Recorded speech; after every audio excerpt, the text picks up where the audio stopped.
Good afternoon, sir. I will just feed you on this explanation for the G codes. So in here I uses the millimeter units. That's the reason why I put G21. G17 is the extra airplane selection. G28 is the return to machine zero to intermediate point, and G90 is the absolute coordinate system. So I use T1 as the tool bit, and this one is the automatic tool change with the M6. M03 is the wherein I use as spindle on clockwise, and this is the speed that I use, which is the na ginamit rin po kanina sa simulation nyo po. So nag-start ako ng reference point from G0, so which is the nag-rapid traverse muna po ako starting from X0 at Y0 that is located in the center. So tinaas ko muna po yung tool bit bago lumipat sa panibagong position. So yun, tapos nag-rapid traverse po ako papunta sa x-23 to point x-23.46.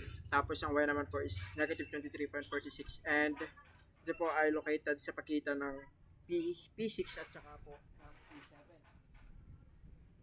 So G1 para then nag-linear interpolation po ako. So nagbaba ako ng tool bit -5. Tapos ang feed rate naman po ay 152.8. So in here po papunta sa P7 nagkaroon ako ng linear interpolation, kaya gumamit ako ng G01, and ang distance na ay from the machine 0 is x, wherein yung x is -18.67.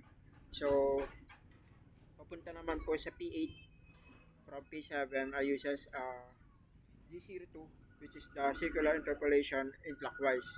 So the radius will be 50. So stated here are the distance that I use for x and y coordinates. And pupunta naman po from P8 to P9 I use as the G03, which is the counterclockwise, and yung radius na ay R4. Tapos nung nasa P9 na po ako papunta sa P2, gumamit po ako ng G01 or linear interpolation, and ang distance na pataas from the machine 0 ay 22.67 or positive 22.67. So same process lang po ulit, G03, which is the circular interpolation na counterclockwise. So x24.07, tapos ang taas naman po niya ay tumaas po siya ng 26.18, and the radius there is R4. Tapos papunta naman po kay P4 from P3 ay gumamit po ako ng clockwise na circular interpolation. Then papunta naman po kay P4 to P5, gumamit po ako ng G03, which is the counterclockwise na circular interpolation. Tapos ito were yung distance na ginamit ko from x and y coordinates with the radius R4. Tapos papunta naman po from P5 to P6 ay G02, wherein bababa na po siya, tapos same pa rin yung kanyang x, and the y there is -18.27 with the radius of 50. Tapos papunta naman from P6 to P7 ay G03, wherein it is counterclockwise na circular interpolation with the x and y coordinates na -18.67, tapos y is -23.46 with the radius of 4. Then papunta naman po siya ay yun po ay from P6 to P7. Tapos tinaas ko na po yung tool bit dito gamit po yung Z10. Tapos M05 yung pinatay ko ng spindle. Then G00 binalik ko na siya sa kanya machine 0.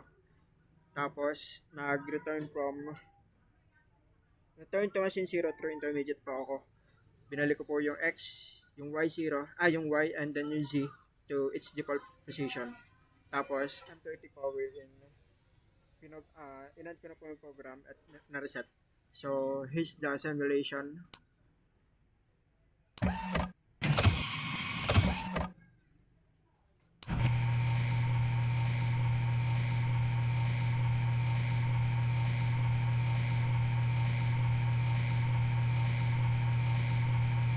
wait sir, it's not visible.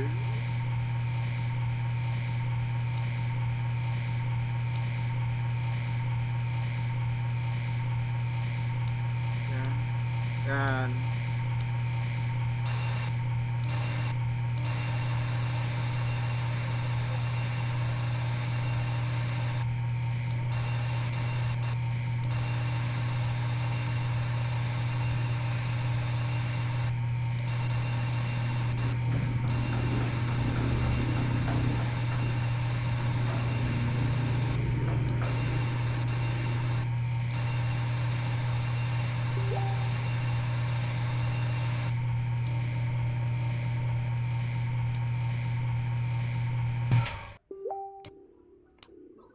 So that's it. If you want to see another position from different angle, this is it. So that's all. Thank you.